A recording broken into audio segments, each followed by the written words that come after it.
Hi welcome back to the channel. So ಇವತ್ತಿನ ವ್ಲಾಗಲ್ಲಿ ನೀವೆಲ್ಲರೂ ನೋಡಿದ ಹಾಗೇ ಚಿಕನ್ ಗ್ರೇವಿ ಯಾವ ರೀತಿ ಮಾಡಬೇಕು ಅನ್ನೋದನ್ನು ಶೇರ್ ಮಾಡ್ತಾ ಇದ್ದೀನಿ. ಓಕೆ, ಇಷ್ಟು ದಿವಸ ನಾನು ಬರೀ ವೆಜ್ ರೆಸಿಪೀಸ್ನ ಶೇರ್ ಮಾಡ್ತಾ ಇದ್ದೆ.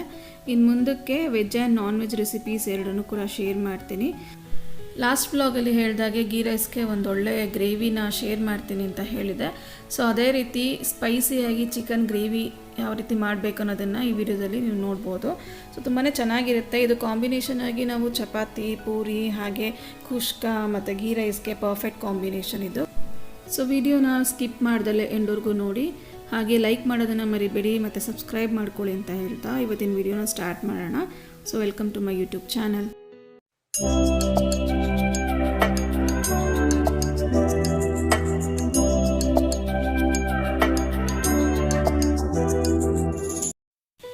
ಓಕೆ, ಇವಾಗ ಚಿಕನ್ ಗ್ರೇವಿ ಮಾಡೋದಕ್ಕೆ ಇಂಗ್ರೀಡಿಯೆಂಟ್ಸ್ ನೋಡೋಣ. 1 kg ಬಾಯ್ಲರ್ ಚಿಕನ್ನ ತೊಗೊಂಡಿದ್ದೀನಿ. ಅದನ್ನು ಅರಿಶಿನ ಉಪ್ಪು ಹಾಕಿ ಚೆನ್ನಾಗಿ ತೊಳೆದಿಟ್ಕೊಂಡಿದ್ದೀನಿ. ಚಿಕನ್ ಹುರ್ಕೊಳ್ಳೋದಕ್ಕೆ ಸಣ್ಣದಾಗಿ ಹಚ್ಚಿರೋವಂಥ 2 ಈರುಳ್ಳಿ, ಹಾಗೆ ಕೊತ್ತಂಬರಿ ಸೊಪ್ಪು, ಪುದೀನ ಸೊಪ್ಪು, ಹಸಿಮೆಣಸಿನ್ಕಾಯಿ 4ರಿಂದ 5 ಉದ್ದುದ್ದಕ್ಕೆ ಹಚ್ಚಿಟ್ಕೊಂಡಿರೋದು, ಹಾಗೆ ಒಂದೇ ಒಂದು ಚಿಕ್ಕ ಸೈಜಿನ ಟೊಮೆಟೊನ ಸಣ್ಣದಾಗಿ ಹಚ್ಚಿಟ್ಕೊಂಡಿದ್ದೀನಿ. ಸೊ ಇದಿಷ್ಟನ್ನು ಚಿಕನ್ ಬೇಯಿಸ್ಕೊಳ್ಳೋದಕ್ಕೆ ಬೇಕಾಗುತ್ತೆ. ನೆಕ್ಸ್ಟ್ ಇದನ್ನೆಲ್ಲ ಮಸಾಲೆ ಹುರ್ಕೊಳ್ಳೋದಕ್ಕೆ 2 ದೊಡ್ಡ ಸೈಜಿನ ಈರುಳ್ಳಿನ ದಪ್ಪದಾಗಿ ಹಚ್ಚಿಟ್ಕೊಂಡಿರೋದು, ಹಾಗೆ ಖಾರಕ್ಕೆ ಎಷ್ಟು ಬೇಕೋ ಅಷ್ಟು ಹಸಿಮೆಣಸಿನ್ಕಾಯಿ, ಬೆಳ್ಳುಳ್ಳಿ 2 ಗೆಡ್ಡೆ, ಹಾಗೆ ಶುಂಠಿ 1 ಇಂಚಷ್ಟು ಸಾಕಾಗುತ್ತೆ. ಖಾರಕ್ಕೆ ನಿಮ್ಗೆ ಎಷ್ಟು ಬೇಕೋ ಅಷ್ಟು ಹಸಿಮೆಣಸಿನ್ಕಾಯಿ ತೊಗೊಳ್ಳಿ. ನಾನಿಲ್ಲಿ 10ರಿಂದ 12 ಹಸಿಮೆಣಸಿನ್ಕಾಯಿ ಹಾಕೋತಾ ಇದ್ದೀನಿ. ಹಾಗೆ ಪಲಾವ್ ಎಲೆ ಮತ್ತು 2 ಪೀಸ್ ಚಕ್ಕೆ, 4 ಪೀಸ್ ಲವಂಗ, ಹಾಗೆ ಸ್ವಲ್ಪ ಜೀರಿಗೆ ಮತ್ತು ಅರ್ಧ ಸ್ಪೂನಷ್ಟು ಕಾಳು ಮೆಣಸನ್ನು ತೊಗೊಂಡಿದ್ದೀನಿ. 1 kg ಚಿಕನ್ಗೆ ಇಷ್ಟು ಮಸಾಲೆ ಪದಾರ್ಥಗಳು ಕರೆಕ್ಟಾಗಿ ತೊಗೊಂಡ್ರೆ ಗ್ರೇವಿ ತುಂಬಾ ಚೆನ್ನಾಗಾಗುತ್ತೆ, ಹಾಗೆ ಸ್ಪೈಸಿಯಾಗಿ ಕೂಡ ಇರುತ್ತೆ. ಓಕೆ, ನೆಕ್ಸ್ಟ್ ಚಿಕನ್ನ ಫ್ರೈ ಮಾಡ್ಕೊಳ್ಳೋದಕ್ಕೆ ಒಂದು ಪಾತ್ರೆಗೆ ಸ್ವಲ್ಪ ಎಣ್ಣೆ ಹಾಕೋತಾ ಇದ್ದೀನಿ. ಎಣ್ಣೆ ಜಾಸ್ತಿ ಹಾಕ್ಕೊಳ್ಳೋಕೆ ಹೋಗಬಾರ್ದು, ಸ್ವಲ್ಪ ಹಾಕ್ಕೊಂಡ್ರೆ ಸಾಕಾಗುತ್ತೆ.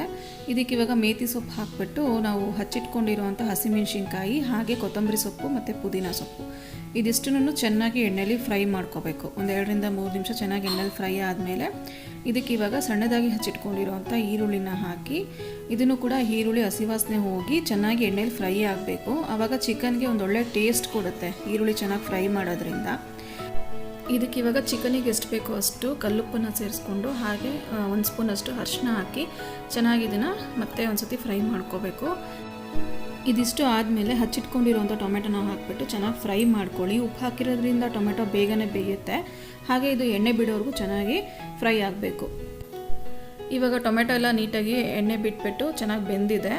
ಇವಾಗ ಇದಕ್ಕೆ ನಾನು ಚಿಕನನ್ನು ಹಾಕ್ಕೊಂಡು ಚೆನ್ನಾಗಿ ಇದನ್ನು ಮಿಕ್ಸ್ ಮಾಡಿಕೊಂಡು ಇದನ್ನು ಬೇಯೋದಕ್ಕೆ ಬಿಡ್ತಾ ಇದ್ದೀನಿ. ಇದಕ್ಕೆ ನೀರನ್ನು ನಾವು ಹಾಕೋ ಅವಶ್ಯಕತೆ ಇಲ್ಲ, ಚಿಕನ್ನೇ ನೀರು ಬಿಟ್ಕೊಳ್ಳೋದ್ರಿಂದ ಅದನ್ನು ಹಾಗೆ ಬೇಯಿಸ್ಕೊಳ್ಳಿ. ಸೊ ಇವಾಗ ಇದನ್ನು ಒಂದು ಕಡೆ ಬೇಯಕ್ಕೆ ಇಟ್ಬಿಟ್ಟು ಇನ್ನೊಂದು ಕಡೆ ಇವಾಗ ಒಂದು ಕಡೆಗೆ ಸ್ವಲ್ಪ ಎಣ್ಣೆ ಹಾಕಿ ಮಸಾಲೆ ಎಲ್ಲ ಹುರ್ಕೋತಾ ಇದ್ದೀನಿ. ಇದಕ್ಕೆ ಇವಾಗ ಪಲಾವ್ ಎಲೆ, 2 ಪೀಸ್ ಚಕ್ಕೆ, ಹಾಗೆ 4 ಲವಂಗ, ಜೀರಿಗೆ, ಮೆಣಸು ಇಷ್ಟನ್ನು ಹಾಕ್ಬಿಟ್ಟು ಚೆನ್ನಾಗಿ ಇದನ್ನು ಫ್ರೈ ಮಾಡ್ಕೋಬೇಕು ಎಣ್ಣೆಯಲ್ಲಿ. ಮಸಾಲೆ ಐಟಮ್ ಎಲ್ಲ ಚೆನ್ನಾಗಿ ಫ್ರೈ ಆದಷ್ಟು ಒಂದು ಅರೋಮಾ ತುಂಬ ಚೆನ್ನಾಗಿರುತ್ತೆ, ಹಾಗೆ ಟೇಸ್ಟ್ ಕೂಡ ತುಂಬ ಚೆನ್ನಾಗಿರುತ್ತೆ. ನೆಕ್ಸ್ಟ್ ಇವಾಗ ಹಸಿಮೆಣಸಿನ್ಕಾಯಿ ಮತ್ತು ಶುಂಠಿನ ಹಾಕ್ಕೊಂಡು ಇದನ್ನು ಸ್ವಲ್ಪ ಚೆನ್ನಾಗಿ ಫ್ರೈ ಮಾಡ್ಕೊತಾ ಇದ್ದೀನಿ. ಇದಾದಮೇಲೆ ಬೆಳ್ಳುಳ್ಳಿ ಮತ್ತು ಈರುಳ್ಳಿನ ಸೇರಿಸ್ಕೊಂಡು ಈರುಳ್ಳಿ ಹಸಿ ವಾಸನೆ ಎಲ್ಲ ಹೋಗಿ ಚೆನ್ನಾಗಿ ಫ್ರೈ ಆಗಬೇಕು. ನಾವು ಎಷ್ಟು ಚೆನ್ನಾಗಿ ಮಸಾಲೆನ ಹುರ್ಕೊಳ್ತೀವೋ ಅಷ್ಟು ಚಿಕನ್ ಗ್ರೇವಿ ತುಂಬ ಟೇಸ್ಟಿಯಾಗಿ ಬರುತ್ತೆ.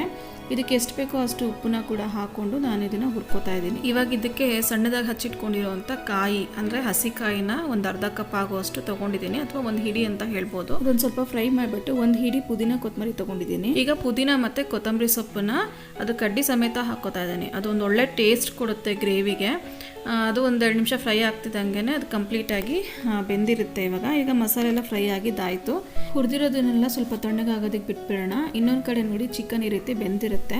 ಇವಾಗ ಇದಕ್ಕೆ 2ರಿಂದ 3 ಟೇಬಲ್ ಸ್ಪೂನಷ್ಟು ಧನಿಯಾ ಪುಡಿ ಹಾಕ್ಕೊಂಡು, ಹಾಗೆ ಒಂದು ಚಿಕ್ಕ ಸ್ಪೂನಲ್ಲಿ 1 ಸ್ಪೂನ್ ಆಗುವಷ್ಟು ಗರಂ ಮಸಾಲ ಹಾಕೋತಾ ಇದ್ದೀನಿ. ಹಾಕ್ಕೊಂಡು ಇದನ್ನು ಚೆನ್ನಾಗಿ ಮಿಕ್ಸ್ ಮಾಡಿಬಿಟ್ಟು ಎಣ್ಣೆ ಬಿಡೋರ್ಗು ಒಂದು ಸ್ವಲ್ಪ ಫ್ರೈ ಮಾಡ್ಕೊಳ್ಳಿ. ಯಾವುದೇ ಸ್ಪೈಸಸ್ನ ಹಾಕ್ಕೊಂಡು 2ರಿಂದ 3 ನಿಮಿಷ ಅದನ್ನು ಫ್ರೈ ಮಾಡ್ಕೋಬೇಕು. ಆವಾಗ ಒಂದೊಳ್ಳೆ ಟೇಸ್ಟ್ ಬರುತ್ತೆ. ಇವಾಗ ಮಸಾಲೆ ಎಲ್ಲ ತಣ್ಣಗಾಗಿತ್ತಲ್ವ, ಅದನ್ನು ಜಾರಿಗೆ ಹಾಕ್ಕೊಂಡು ರುಬ್ಕೋಬೇಕಾಗತ್ತೆ. ಇದಕ್ಕೆ ಚಿಕ್ಕ ಸ್ಪೂನಲ್ಲಿ 1 ಸ್ಪೂನಷ್ಟು ಗಸಗಸೆನ ಸೇರಿಸ್ಕೊಂಡು ಇದನ್ನು ಫೈನ್ ಪೇಸ್ಟ್ ಮಾಡ್ಕೋಬೇಕು. ಅಂದರೆ ತುಂಬ ನುಣ್ಣಗೂ ಕೂಡ ರುಬ್ಬಾರ್ದು, ಹಾಗೆ ತರಕಾರಿ ಕೂಡ ಇರಬಾರ್ದು. ನೋಡಿಕೊಂಡು ಕರೆಕ್ಟಾಗಿ ಇದನ್ನು ರುಬ್ಕೋಬೇಕಾಗತ್ತೆ. ಗ್ರೇವಿ ಕನ್ಸಿಸ್ಟೆನ್ಸಿ ಕರೆಕ್ಟಾಗಿರಬೇಕು. ಸೊ ಇವಾಗ ಇದನ್ನು ಹಾಕ್ಬಿಟ್ಟು ಚೆನ್ನಾಗಿ ಮಿಕ್ಸ್ ಮಾಡಿ ಮಸಾಲೆ ನೀರನ್ನು ಸ್ವಲ್ಪ ಹಾಕಿ ಚೆನ್ನಾಗಿ ಮಿಕ್ಸ್ ಮಾಡ್ಕೊಳ್ಳಿ. ಸೊ ಉಪ್ಪು ಖಾರ ಎಲ್ಲ ಒಂದು ಸತಿ ಚೆಕ್ ಮಾಡಿಬಿಟ್ಟು ಇದನ್ನು ಕುದಿಯೋದಕ್ಕೆ ಬಿಟ್ಬಿಡಬೇಕು. ಒಂದು 10ರಿಂದ 15 ನಿಮಿಷ ಇದನ್ನು ಬೇಯಿಸ್ಕೋಬೇಕಾಗತ್ತೆ. ಅದು ಕುದಿ ಬಂದು ಸ್ವಲ್ಪ ಚಿಕನಲ್ಲಿರುವಂಥ ಎಣ್ಣೆ ಅಂಶ ಎಲ್ಲ ಬಿಟ್ಕೊಳ್ತಾ ಬರುತ್ತೆ, ಅಲ್ಲಿವರೆಗೂ ಇದನ್ನು ಬೇಯಿಸ್ಕೋಬೇಕು. ಅದಾದಮೇಲೆ ಚಿಕನ್ ಗ್ರೇವಿ ರೆಡಿ ಆಗುತ್ತೆ. ಓಕೆ, ಇವಾಗ ನೋಡ್ತಾ ಇರ್ಬೋದು ಒಂದು 10ರಿಂದ 15 ನಿಮಿಷ ಆದಮೇಲೆ ಚಿಕನಲ್ಲಿರುವಂಥ ಎಣ್ಣೆ ಎಲ್ಲ ಬಿಟ್ಟಿರುತ್ತೆ. ಸೊ ಇವಾಗ ಗ್ರೇವಿ ರೆಡಿ ಆಗಿದೆ. ಸೊ ಪರ್ಫೆಕ್ಟ್ ಆಗಿದೆ. ಇವಾಗ ಈ ಗ್ರೇವಿ ದೋಸೆ ಹಾಗೆ ಇಡ್ಲಿಗೂ ಕೂಡ ತುಂಬ ಚೆನ್ನಾಗಿರುತ್ತೆ. ಸೊ ಖಂಡಿತವಾಗ್ಲೂ ಒಂದು ಸತಿ ಟ್ರೈ ಮಾಡಿ, ಹೇಗೆ ಬಂದಿದೆ ಅನ್ನೋದನ್ನು ಕಮೆಂಟ್ ಮಾಡಿ. ಇನ್ನೂ ಹೆಚ್ಚು ರೆಸಿಪೀಸ್ನ ನಾನು ಬ್ಲಾಗಲ್ಲಿ ಶೇರ್ ಮಾಡ್ತೀನಿ. ಸೊ ನಿಮ್ಮ ಸಪೋರ್ಟ್ ಇದೇ ರೀತಿ ಇರಲಿ. ಸಬ್ಸ್ಕ್ರೈಬ್ ಆಗಿರೋರಿಗೆಲ್ಲ ತುಂಬ ಥ್ಯಾಂಕ್ಸ್. ಹಾಗೆ ಇನ್ನೂ ಹೆಚ್ಚು ಲೈಕ್ ಮಾಡಿ, ಶೇರ್ ಮಾಡಿ ಮತ್ತು ಸಬ್ಸ್ಕ್ರೈಬ್ ಮಾಡಿ ಅಂತ ಹೇಳ್ತಾ ಈ ವ್ಲಾಗ್ನ ಇಲ್ಲಿಗೆ ಎಂಡ್ ಮಾಡ್ತಾ ಇದ್ದೀನಿ. So meet you in the next vlog. Until then thanks for watching.